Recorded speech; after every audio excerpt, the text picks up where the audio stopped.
Baik, bismillahirrahmanirrahim. Assalamualaikum warahmatullahi wabarakatuh. Kembali lagi dengan saya Ervian John Marudin. Baik, untuk hari ini kita akan belajar tentang sistem pernafasan pada manusia, yaitu materi kelas 8. Nah, sebelum kita belajar tentang sistem atau lebih dalam tentang pernapasan pada manusia, kita akan mengenal dulu apa sih organ-organ yang berperan dalam sistem pernapasan manusia. Baik, bisa dilihat dari gambar. Nah, ini ada gambar manusia utuh. Kemudian ini saya hilangkan skinnya. Nah, ini ketika organ manusia dengan rangkanya. Nah, kita langsung ke sistem respirasi. Tulangnya kita hilangkan. Nah, inilah sistem respirasi pada manusia. Nah, ini ya. Nah, yang pertama yaitu adalah hidung. Ini ya. Ini adalah hidung. Hidung adalah organ pertama yang membantu proses pernafasan kita. Nah, rongga hidung merupakan rongga tempat masuknya udara untuk kita bernafas. Pada rongga hidung ini terdapat rambut hidung yang berfungsi menyaring udara yang masuk ke rongga hidung. Tidak hanya itu, di rongga hidung juga terdapat ujung-ujung saraf pembantu. Nah, saraf ini berguna untuk membedakan bau-bau yang masuk ke hidung, sehingga kita bisa membedakan mana bau parfum, bau sampah, bahkan bau masakan ibu. Selanjutnya, yang kedua yaitu adalah faring. Ini ya, faring ya. Faring di bagian sini. Faring terletak di belakang rongga hidung dan mulut. Nah, panjang faring orang dewasa kurang lebih 4 cm. Nah, faring tersusun atas otot lurik yang dilapisi oleh membran mukosa. Faring berfungsi sebagai saluran udara dan saluran makanan. Nah, di sini faring. Terus kemudian organ yang ketiga yaitu ini. Ini apa? Nah, ini adalah pangkal tenggorokan. Ini pangkal tenggorokan kita. Seperti ini gambarannya. Atau bisa disebut laring. Nah, laring berfungsi sebagai tempat melekatnya selaput atau pita suara. Nah, di sini ya. Pada laring, suara kita dapat dihasilkan. Laring dapat terkena infeksi loh, yang biasa dikenal dengan penyakit laringitis. Penyebab infeksi ini adalah karena adanya peradangan akibat teriak, iritasi, atau infeksi. Jadi, kamu harus menjaga pita suara kamu ya, dengan cara minum air putih dan istirahat yang cukup. Selanjutnya yaitu adalah trakea. Ini trakea. Yang warna hijau ini namanya trakea. Nah, organ trakea terletak di depan tenggorokan dan terdiri dari tulang-tulang rawan berbentuk cincin. Nah, ini ya cincin-cincinnya. Pada trakea ini ada katup yang berfungsi untuk membuka dan menutup saluran makanan.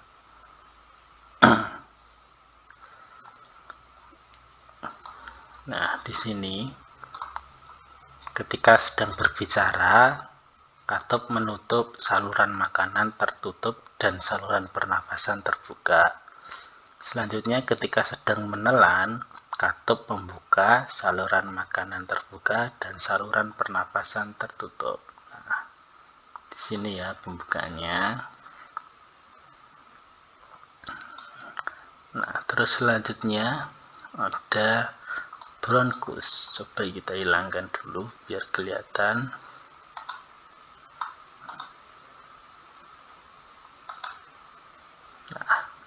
Nah, bronkus tuh di sini.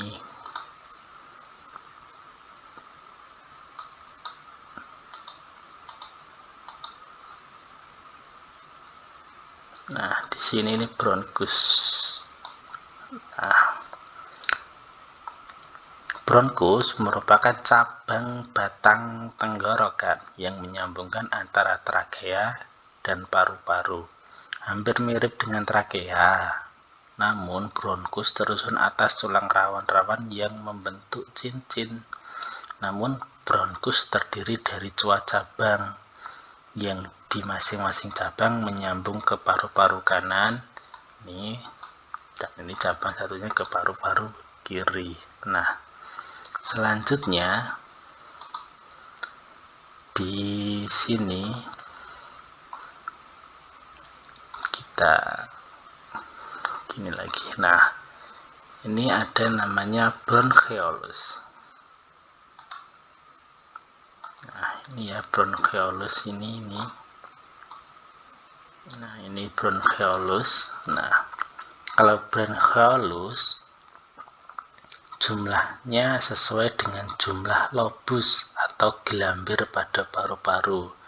Pembagiannya adalah paru-paru kanan 3. Ini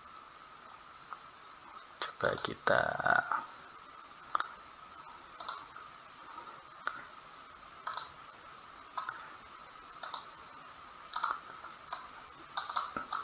nah ini ya paru-paru kanan ada 3, 1, 2, 3, sedangkan yang kiri juga ada 2, 1, 2. Nah, itu. Terus yang terakhir yaitu paru-paru. Nah, ini yang paru-paru yang besar ini. Nah, paru-paru terletak di rongga dada dan terdiri dari 3 gelambir. Yang kanan ini tadi 1, 2, dan 3. Sedangkan yang kiri ada 2, 1, dan 2. Nah, di dalam paru-paru inilah terjadi pertukaran udara kotor yang mengandung karbon dioksida dengan udara bersih yang mengandung oksigen. Nah, pertukaran udara ini terjadi dalam gelembung paru-paru, lebih tepatnya adalah di bagian alveolus. Nah, coba kita lihat.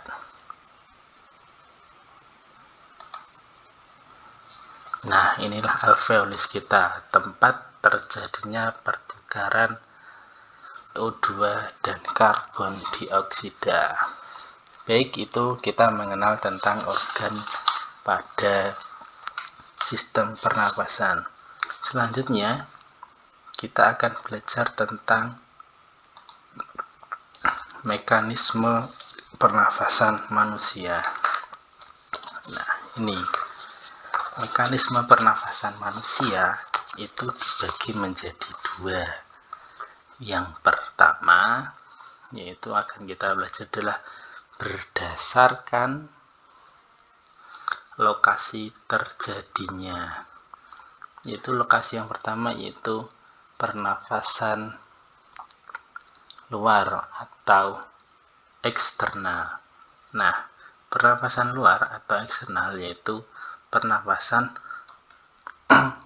dengan pertukaran gas oksigen dan karbon dioksida yang terjadi di antara udara dan darah. Nah, selama pernapasan luar, di dalam paru-paru akan terjadi pertukaran gas yaitu karbon dioksida meninggalkan darah dan oksigen masuk ke darah melalui difusi. Selanjutnya, oksigen akan berikatan dengan protein dalam darah yang disebut hemoglobin atau Hb dan membentuk oksihemoglobin atau HbO2. Nah, reaksinya sebagai berikut. Nah, ini Hb hemoglobin bereaksi dengan oksigen sehingga membentuk oksihemoglobin atau HbO2. Nah, yang kedua yaitu pernafasan dalam atau internal. Nah, pernafasan dalam merupakan pertukaran gas di dalam jaringan tubuh. Pada pernafasan dalam, darah masuk ke jaringan tubuh, oksigen akan melepaskan ikatannya dengan hemoglobin dan berdifusi masuk ke cairan jaringan tubuh. Nah, sehingga reaksi kimianya adalah kebalikannya dari yang tadi. Terus, untuk yang kedua, itu berdasarkan otot yang terlibat. Yang pertama, yaitu pernafasan dada. Nah, seperti namanya, pernafasan dada merupakan pernafasan yang dibantu oleh otot dada antar tulang rusuk. Ini adalah jenis pernafasan yang biasa kita lakukan. Yang kalau kita sebagai umat manusia standby aja, nah badan kita auto melakukan pernafasan dada. Jadi tanpa harus dipaksakan kita akan bernafas. Nah, itulah pernafasan dada. Nah, proses dari pernafasan dada seperti ini. Saat inspirasi, otot tulang rusuk berkontraksi. Hal ini membuat rongga dada terisi oleh udara sehingga dada kita mengembang. Sedangkan saat ekspirasi, otot antar tulang rusuk berelaksasi sehingga otot antar tulang rusuknya terasa santai, sehingga karena udara keluar, volume rongga dada akan mengecil. Kalau masih bingung, coba bisa sambil menempelkan tangan di dada, rasakan pertambahan volume rongga dada saat kamu menarik nafas dan relaksasikan otot antar tulang rusuk. Nah, saat kamu menghembuskan nafas, kenapa harus dilakuin? Ya supaya paham dan materinya nggak sekedar dihafalin kalau udah ngerti. Nah, selanjutnya yaitu pernafasan perut.